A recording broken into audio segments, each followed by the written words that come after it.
we will see the driving force or the effects that come into action when a bond is broken and when an attacking reagent attacks the intermediate.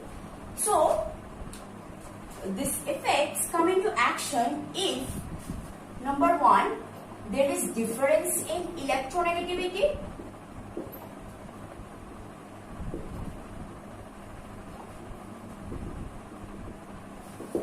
In this case, the type of effect that is shown is the inductive effect. In this case, due to the difference in electronegativity, the effect that will take place is the inductive effect. Suppose you have carbon which is attached with a halogen. So you see there is a difference in electronegativity. This is a halogen, so it has higher tendency to attract electron towards itself. So this halogen will attract electron towards itself, leading to the formation of partial negative charge and a partial positive charge. And due to this difference in this electronegativity and development of these charges, this bond will be weakened after some time, and thus this will lead to the fission of this bond. So these are the intermediates that will be formed due to the effect of induction. Okay. Now, inductive effect can be of two types. It can be plus I effect, it can be minus I effect. Okay. This is I. Plus I means, let me first discuss about minus I. This one, where the halogen was withdrawing electron from the carbon atom, leading to the development of slight negative charge on its head, slight positive charge on the carbon atom.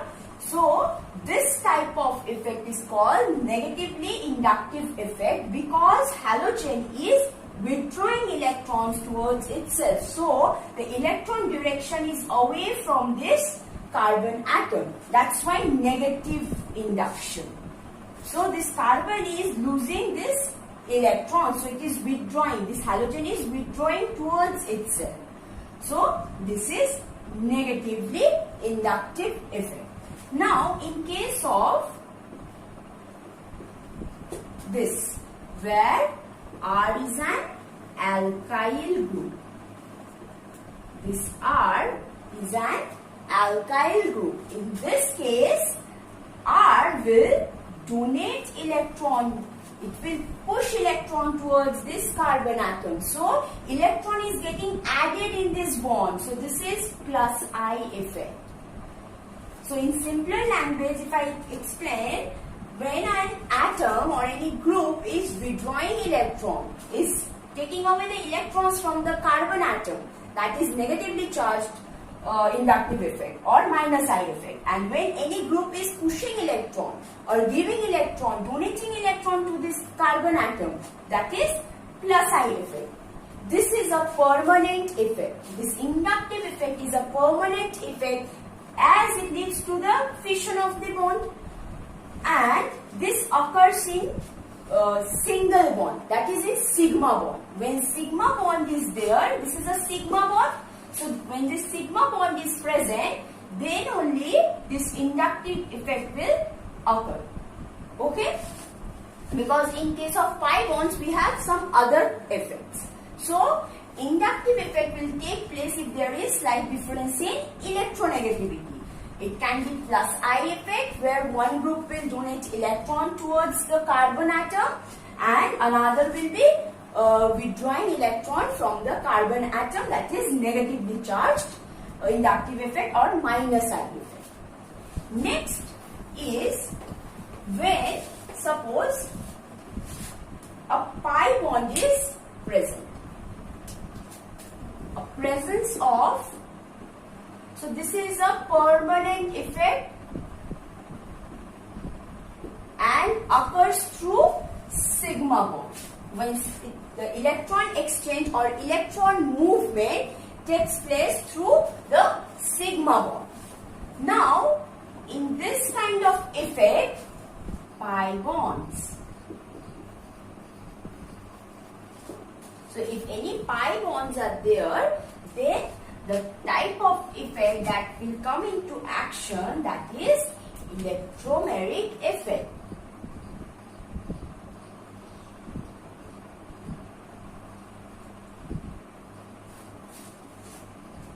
This is a temporary effect.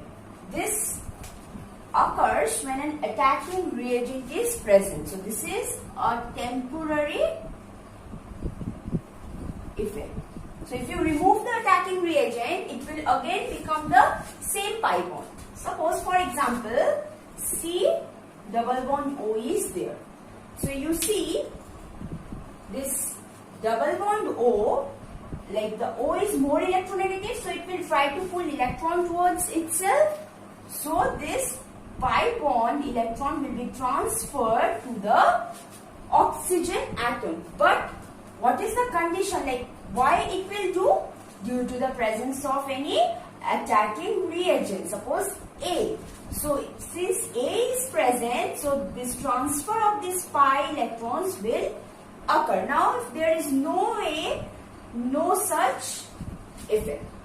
But yes, there will be development of slightly negative charge and slightly positive charge. Some electrons will be pulled by this oxygen towards itself. So, a partial negative charge will be developed. So, it will be easier for a nucleophile because this carbon will get a positive charge. This carbon will develop a positive charge, so it will be easier for the nucleophile which is carrying a negative charge to attack this carbon. So when this nucleophile will attack this carbon atom, the pi electrons will be transferred to the oxygen atom. So this type of effect is called electromeric effect. So you see, this effect will be present when a pi bond is there, because the transfer will take place, the movement of electrons will occur when a pi electron is present, because pi electrons are loosely bound electron. But sigma bond, we will not see any electromeric effect. Now again, electromeric effect can be plus E effect, minus E effect. This type of effect is the plus E effect, where the nucleophile is attacking here and the movement of electron is away from the attacking reagent. So, for plus E, you see, this pi electron will be transferred on oxygen if a nucleophile or any attacking reagent is attacking this carbon atom. On the other hand, minus E effect will occur where, this will be the minus E. This will be minus E. This will be plus E. So, will be negative charge because this pi electron is going away from the nucleophile. An example of plus E, where the pi electron will be towards the attacking reagent. Suppose this is C double bond C and proton is there. Now what happens? Since here electron density is rich electron density, so this pi bond will come and attack this attacking reagent. This will lead to the formation of a carbocation.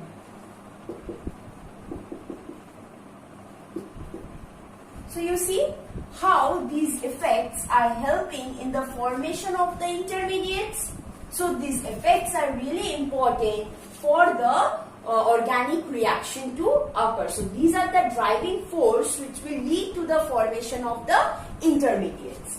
So this is your minus E effect, where the transfer of electrons or the transfer of the pi electron will be away from the attacking reagent. On the other hand, the transfer of this pi electron will be towards the attacking reagent. So this is plus E case. Now, third effect is the resonance effect, and this occurs also due to the presence of pi electrons, but those pi electrons must be in conjugation. But pi electrons must be in conjugation. That means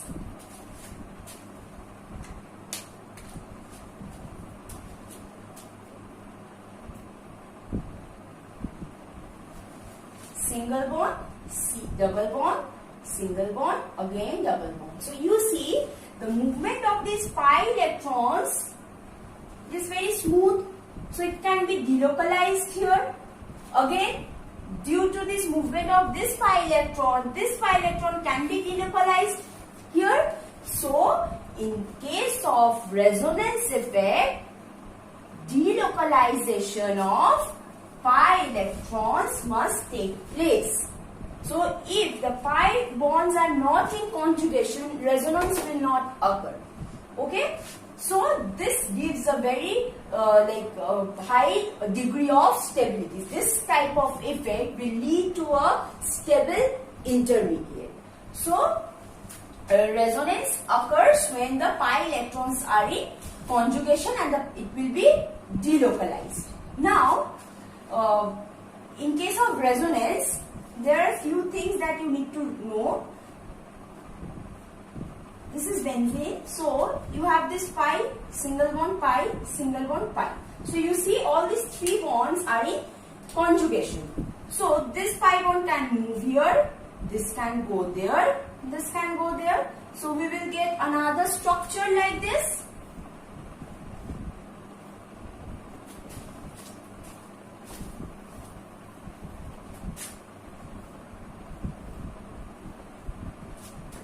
This here.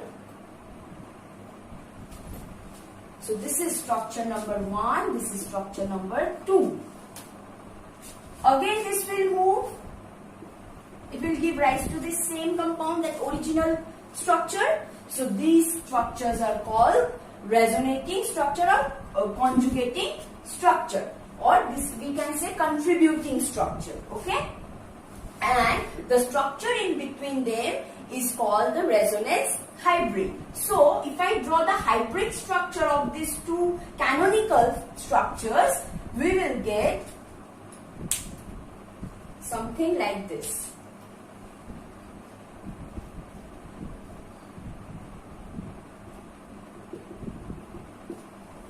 Which implies that the pi electrons are delocalizing within this ring. That's why we can also write benzene in this form. Sorry.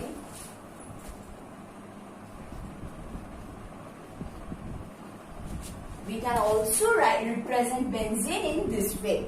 That means the pi electrons are delocalizing due to the conjugative effect. So the pi electrons are in conjugation with other double bonds. And this is the resonance hybrid of all these canonical structures. So these structures are called canonical structures. Okay? And suppose we have 1, 2, 3 canonical structure.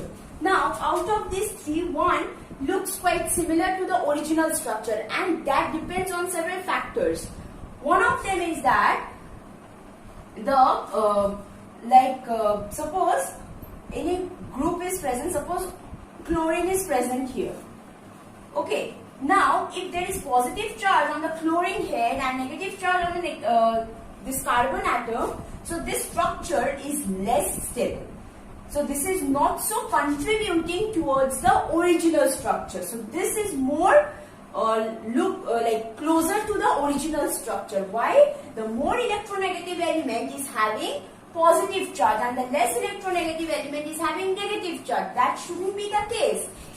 If this chlorine has more negative charge, this has positive charge, then this is a stable canonical structure. So if two compounds where you see a positive charge on electronegative element and a negative charge on electropositive element, that structure is unstable. Now you have to also look, suppose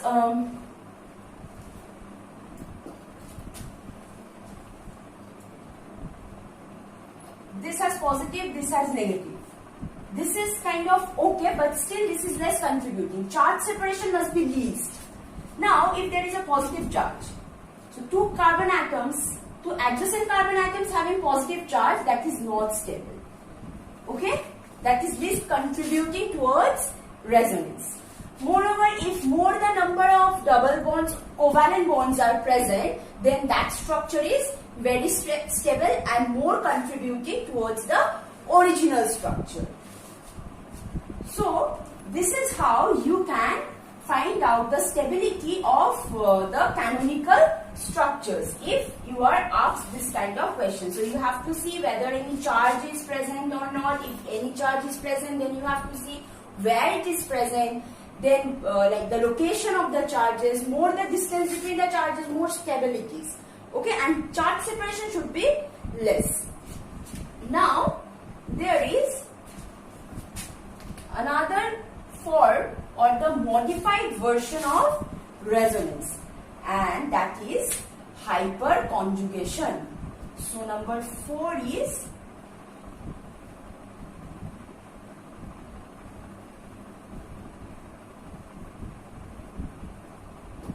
so you can see hyperconjugation. So the structures or the bonds are in conjugation. So this is a like modified version of resonance. So suppose you have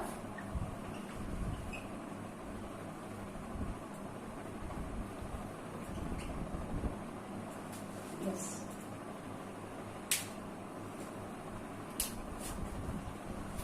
Now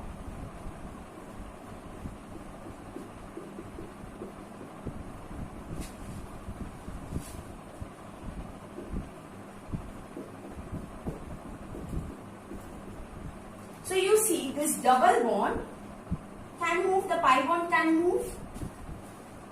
This is the alpha carbon. This carbon beside the double bond, this is the alpha carbon, and the hydrogen that is attached to this carbon atom is the alpha hydrogen.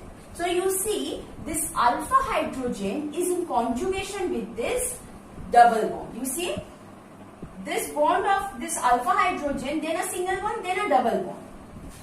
So this bond can come here, like can move here, then it can go here. You see how conjugation is taking place. See how the movement of electron is in conjugation. So it will lead to a formation of structure like this. So this will lead to a negative charge on this carbon atom due to the transfer of this pi electron on this head of carbon. Next, a double bond. Why? Because this bond of alpha hydrogen has come here, so it has formed a double bond here. So there will be no bond. H. So you see, it is a modified form of resonance. So there are not two pi bonds present. So one single bond which is in conjugation with the double bond, and this will occur with the alpha carbon or alpha hydrogen. Okay. In this case, look at on the left hand side. You see, yes. So this is the structure. So from here also, this kind of conjugation can also take place, right? So this is also alpha carbon, this is also alpha hydrogen, because this carbon is present beside this carbon which is carrying a double bond. So this carbon is again a alpha carbon. So their hydrogen is also alpha hydrogen. So this can undergo conjugation with this double bond. So like this, we will get 6 such structures. So this hydrogen again. So if I draw the normal structure again, suppose.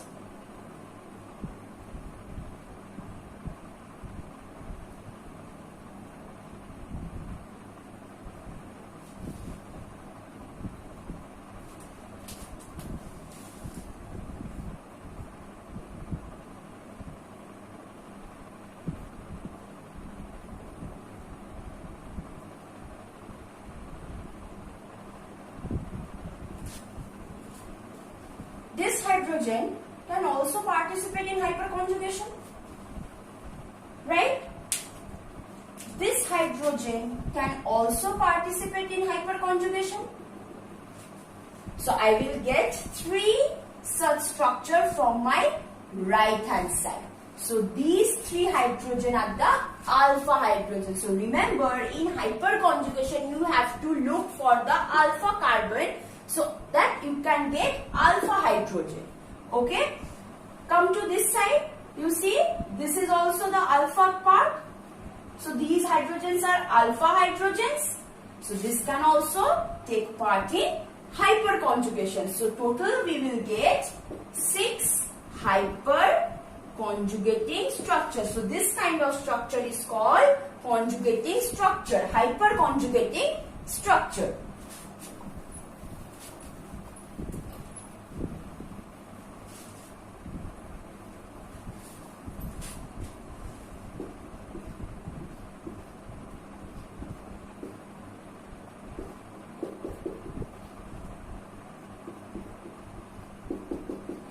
Now see this one. So this is a double bond. So we have to take into account the carbon atom which is lying beside the double bond. So those will act as the alpha carbon. So this is the alpha carbon. This is the alpha carbon. So this is not the alpha carbon. So these hydrogens will not take part in hyperconjugation. These 2 hydrogen will take part in hyperconjugation, and these 3. So we will get 5 hyperconjugating structures. So this 2 hydrogen, these 3 hydrogen. Now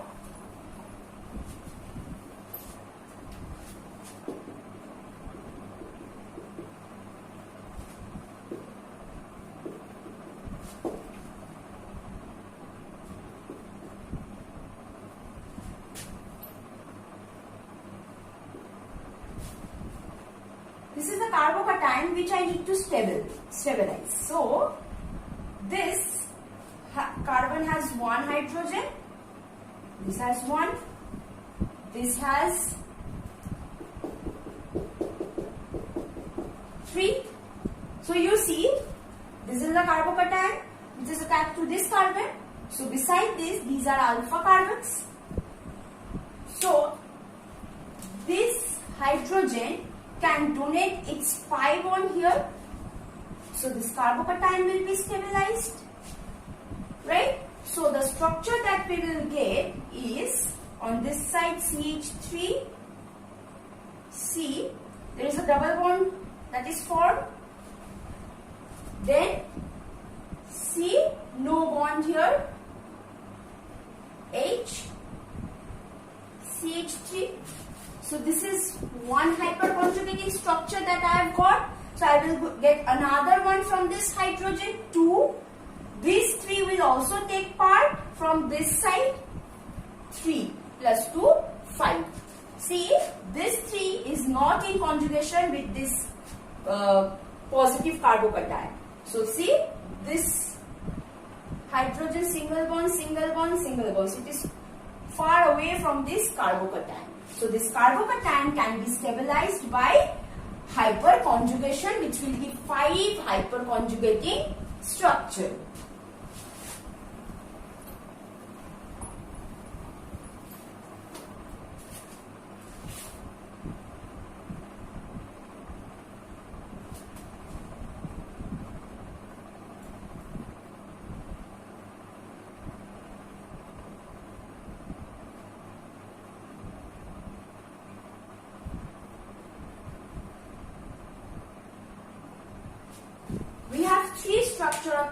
alkene, we have to see the stability of each of them. So you see, this carbon which is attached to double bond, they are having 2 hydrogen. But this carbon is not attached to any other carbon atom. So there is absence of alpha carbon. So there will be no development of hyperconjugation. Come to this. This carbon is attached to one methyl group. So we have one alpha carbon on this side. But there is no such alpha carbon here. No such group is present except hydrogen. This one, you see, this is the double bond, these 2. Now beside this 2, we have this carbon, this carbon. So we have 2 alpha carbon group. So you see, we will get 3 hyperconjugating structure from this side. So we will get 3 structures from these 3 hydrogen.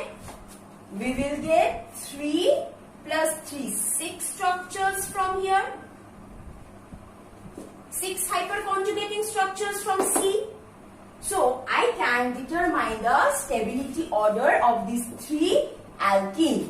So more the hyperconjugating structures, more is the stability of that compound. So C is greater than B, greater than A, because C is having 6 hyperconjugating structure. So which can stabilize the whole alkene.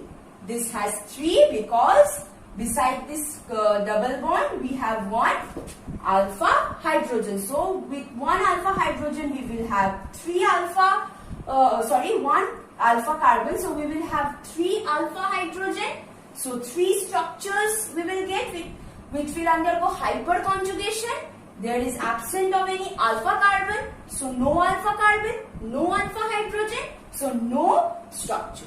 So this is how we can also determine the stability of any compound using hyperconjugation. Now, using all these effects, we can determine the stability of an intermediate. Mainly, remember, to determine the stability of an intermediate, we require this effect, we require resonance, we require hyperconjugation. So whenever any question comes, what will be the stability of this carbocation or that structure, we will always see the type of effects that will act in those structures. If any methyl or halogens are present, that means there will be difference in electronegativity. So there will be inductive effect which will occur.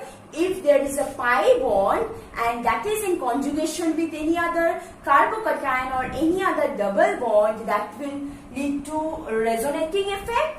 And if you see that any alpha carbon is present which can give rise to hyperconjugating structure, that structure or that intermediate will also be stabilized by hyperconjugation. So to determine the stability of a compound or a product or an intermediate, we have to look for these 3 effects specially. Okay, so a major product will be determined by the type of effect that is acting on it, whether that product is having resonance stabilized, whether that product is having hyperconjugating stabilized, that we have to see. Same for that of intermediate. So this is overall your mechanism.